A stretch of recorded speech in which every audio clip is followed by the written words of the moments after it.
Our first in bilateral talks for PNG and France. Courts dealing with thousands of bench warrants. And PNG victorious over Malaysia in football. This is National EMTV News with Lorraine Gabina. Good evening and welcome to Saturday's news. I'm Lorraine Gabina and thank you for joining us.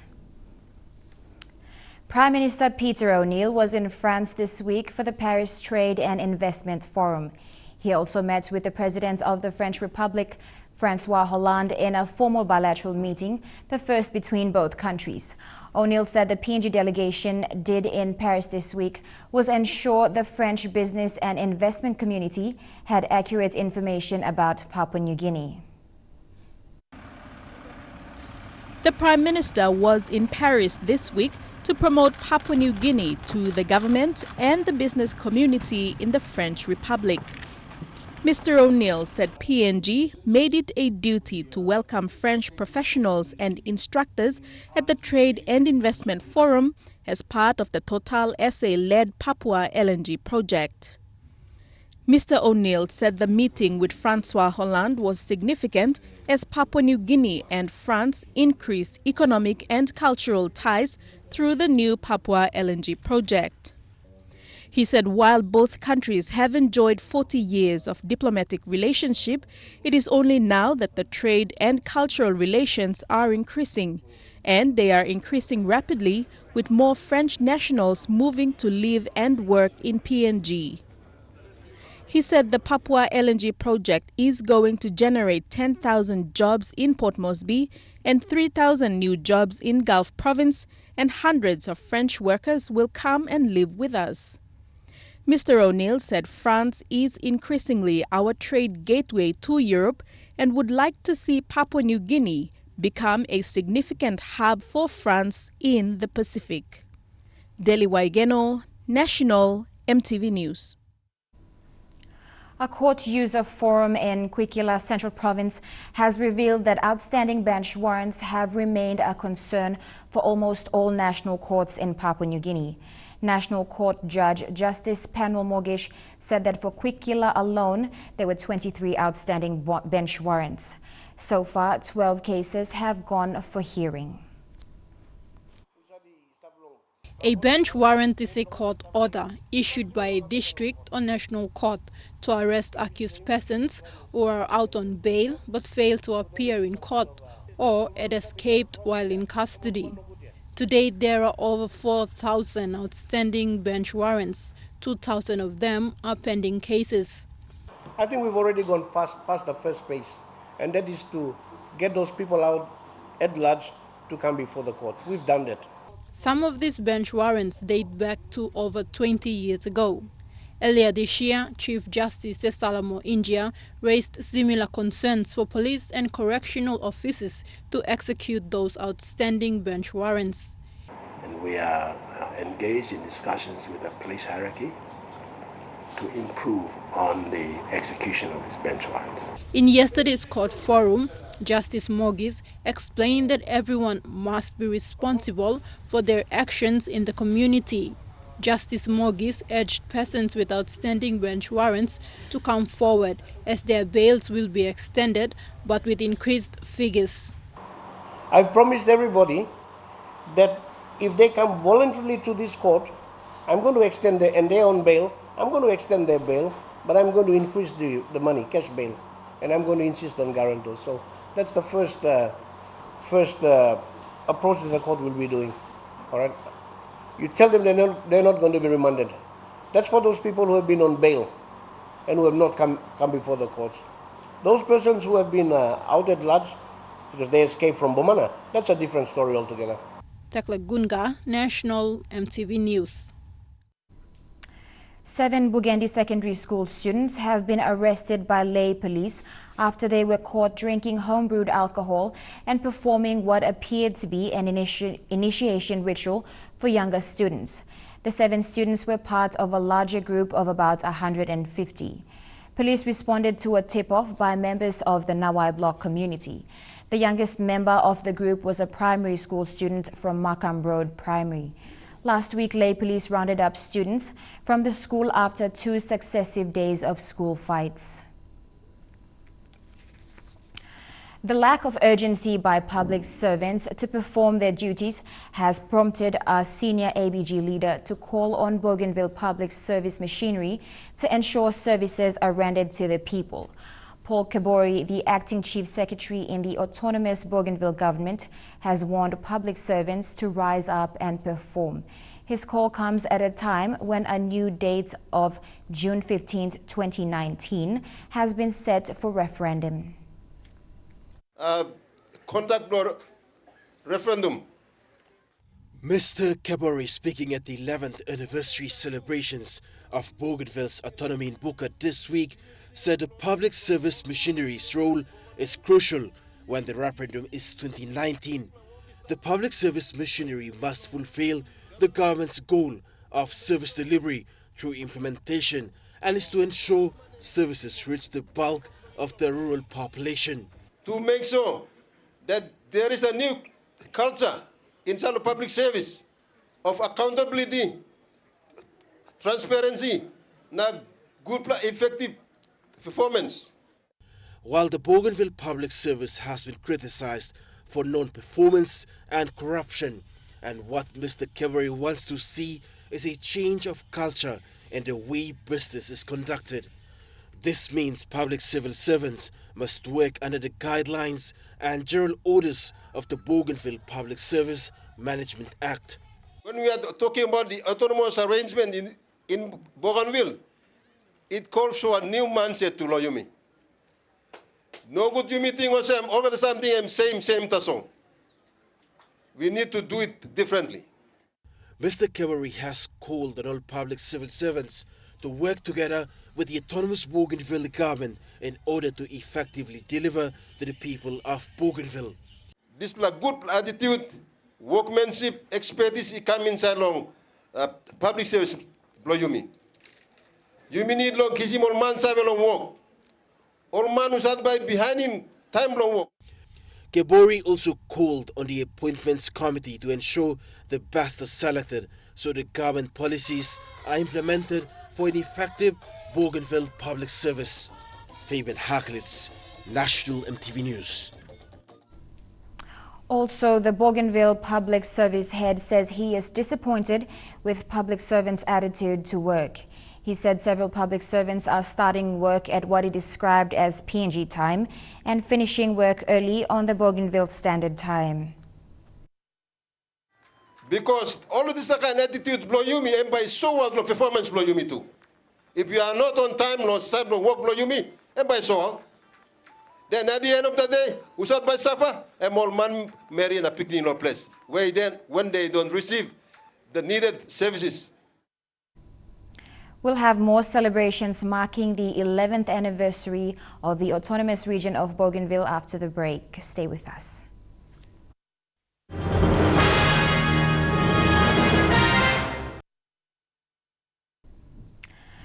Welcome back to the National EMTV News. Bougainvillians in Port Moresby gathered today at the Constitutional Park to celebrate the 11th Arab Day. The event, hosted by the Port Moresby Bougainville Association, focused on unity and their efforts to gain independence for the autonomous region.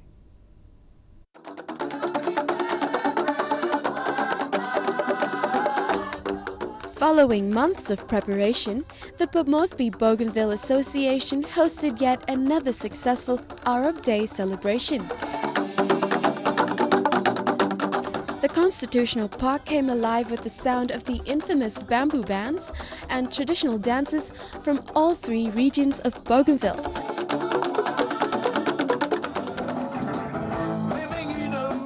The Aungpunks band especially stole the hearts of fans with 2 invigorating performances.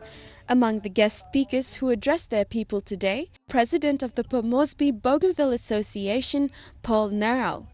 He highlighted that today was more about unity than anything else in the crucial years leading up to the signing of the referendum in 2019. Similarly, Lara, in his closing remarks, appealed to the Bougainvillean population present to uphold the spirit of the day. It was a day, he said, to also remember the sacrifices of those who fought for peace and unity for their people during the crisis. Melissa Gaviro, National EMTV News.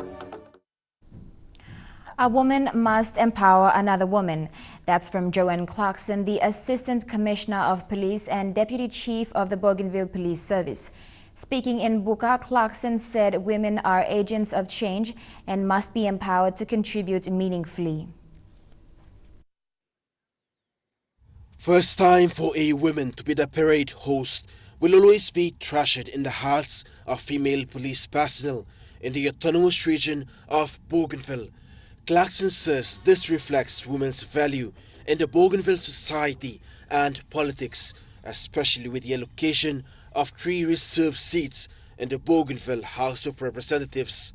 And they also remind people that there are women in these sorts of positions. There are women who contribute meaningfully in all workplaces, not just the police, but throughout public service, throughout the private sector, that play a critical and important role in nation building, as well as working in the little areas that they work in. Bougainville has set the precedence of what had transpired in the 11th Autonomy celebrations in Buka this week, when a woman was the parade host with other women involved. It empowers policewomen in Papua New Guinea in line with what the theme of the first national conference in Ley Morbe province, empowering women and forging ahead. Senior Constable of the Bougainville Police Service, Florence Nohu, says policewomen must be provided with opportunities. When given the opportunity, they contribute to empower other women. For me especially, I've been with the force for almost 18 years, and it's really good to see that women are empowering women and gender, where we have women being agents of change, and women should come up empowering each other, taking responsibilities in areas like this. Fabian Hakelitz, National EMTV News. Students from the South Fly District have been encouraged to continue studies with assistance from the District Development Authority. South Fly member Ida Ganassi made this announcement this week when giving an outline for the education plan for his district. He said 2 million kina was allocated for education in last year's DSIP funds. Mr. Ganassi said of the 2 million kina of the education budget, 1.1 million kina has already been accumulated for sponsorship programs and school infrastructure development. The scholarship program covers students in the district as well as South Fly district students studying out of the province. Mr. Ganassi gave the outline of beneficiary schools and institutions. They include Jubilee Institute of Higher Learning, Don Bosco Training Institute, IT Job Training Center, International Education Agency Ella Beach Campus, and Pacific Maritime Training College. Other institutions represented additional grants. UPNG received 10,000 kina for South Fly contribution towards Western Province Day. Institute of Business Studies received 23,000 kina. In-Service College received 28,000 kina. Daytech Learning received 21,000 kina. And International Training Institute received 47,000 kina. We are going to all that 900,000. So I have already tasked PA for Education. Because our PA for Education and our District Manager for Health and District Super to find us placing at Texas College. Marilyn Diaukatam, National EMTV News. The International Day of Yoga will be celebrated tomorrow by the NCD Governor and the Indian High Commissioner to PNG. There will be 2 separate celebrations, one hosted by Governor Pakop and the other by the Indian High Commissioner. International Yoga Day celebrates one of the oldest spiritual and physical practices that has been adopted globally. The Indian High Commissioner Nagendra Kumar Saxena says yoga has been popularized in PNG through a number of health services. The United Nations has recognized yoga and has declared June 21st as the International Day of Yoga. Chukai Sports is next. We'll have that after the break.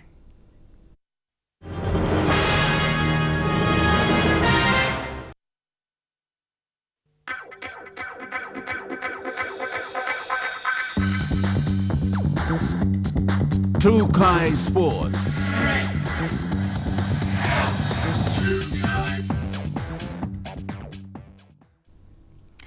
Welcome back. In football, Papua New Guinea left Malaysia scoreless with 2 goals in the men's national team friendly match at the Sir John Guy Stadium yesterday. A double by Tommy Semi in the first half saw PNG cruise to victory against a Malaysian team ranked 20 places above them.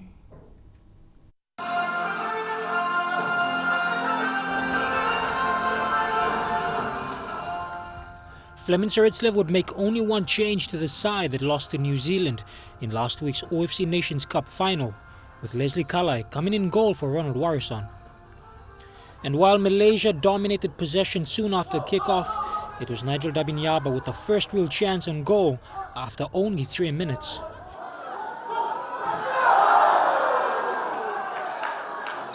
Papua New Guinea continued to withstand Malaysia's attack in midfield as the home side hoped to counter. However, 16 minutes in and a slight blow in defence as Edwin Comalong limped off from an injury to return moments later.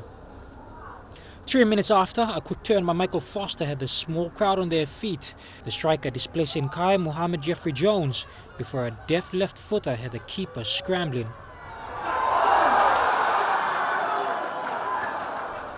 Comalong had to be brought off, seemingly unable to continue, with FC Port Moresby's Roland Bala entering to take his place in a major defensive blow for Dutchman Saritslev.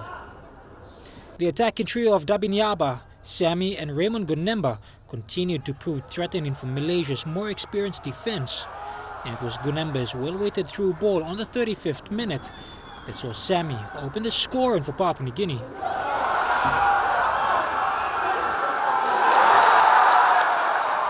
Malaysia ranked 20 places above PNG, but that would matter little, as Tommy Sami would double the lead, courtesy of a fumble by Maud Farhan Abu Bakar.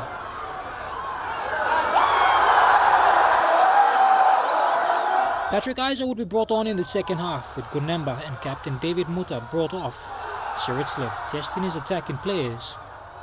Obed Bika would make an introduction in the second half as well, as Papua New Guinea dominated the attack. Whilst Malaysia would have only 2 more shots on target in the second period, Papua New Guinea would hold on to their 2-goal lead and claim victory. Jeremy Mogi, National EMTV Sports. PNG now has a football supporters group. The purpose to be a fanatical vocal support in large numbers. During the OFC Nations Cup, their banners and chanting were used to create an atmosphere that intimidates the opposing side and give courage to their own team, the Kapuls. In focus of the men's national side and the women's World Cup, Joseph Aladona says they have gone out not only to support PNG couples, but to raise funds for the national team. We gain all the support around us. Port Moresby, and we'll go base in Ley, the regional centers, and slowly develop out.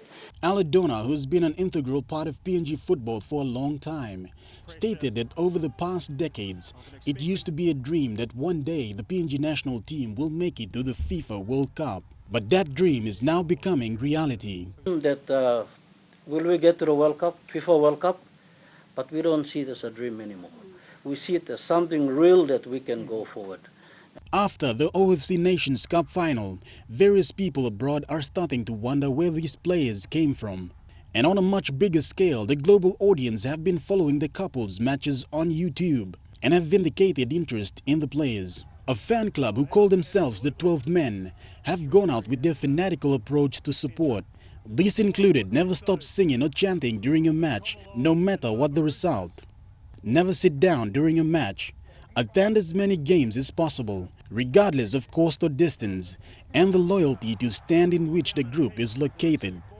The couple's captain, David Muta, who is also a founding member of the 12-men fan club, explains. 12 men is extending. I think I had some rumors that the boys that I used to be with them, they really make the 12 men really because good, strong team in the 12 men. You have to come with good heart, and when you come to the field, you have to just scream. You have to shout everything out, and then when you go back, you feel that your throat is sore or something. And by that, the fan club is planning on expanding to other parts of the country, and the aim of the club is to gain all the support it can. The focus is the FIFA World Cup 2022. Where Mr. Aladona believes they can go all the way with the class players that we have and strong fan base here in the country. We are focusing our national team on the World Cup run, FIFA World Cup 2018 Russia. And with more international friendlies to come next year, the supporters group will play a vital role as well in getting behind the team for moral support. Muta. Shane Saroya, National EMTV Sports. And that ends True Guys Sports. The weather details for the next 24 hours when we come back. True Guys Sports.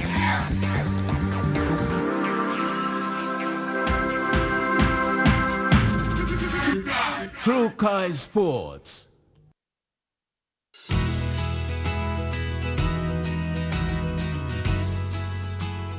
Your weather forecast for tonight and tomorrow. In the southern region, fine in Port Moresby, Daru and Alotau, mostly fine in Kerema and Popondetta. And in the Momase region, a shower or two in Lae and Wewak, and mostly fine in Medang and Vanimo. In the New Guinea Islands, mostly fine in Lorengau and Kimbe, and thundery showers in Kavieng, Kokopo, Rabaul and Buka. In the Highlands region, fine apart from morning fog in all centers. And that's the way it is this Saturday, the 18th of June 2016. On behalf of the news team, I'm Lorraine Gabina. Good night.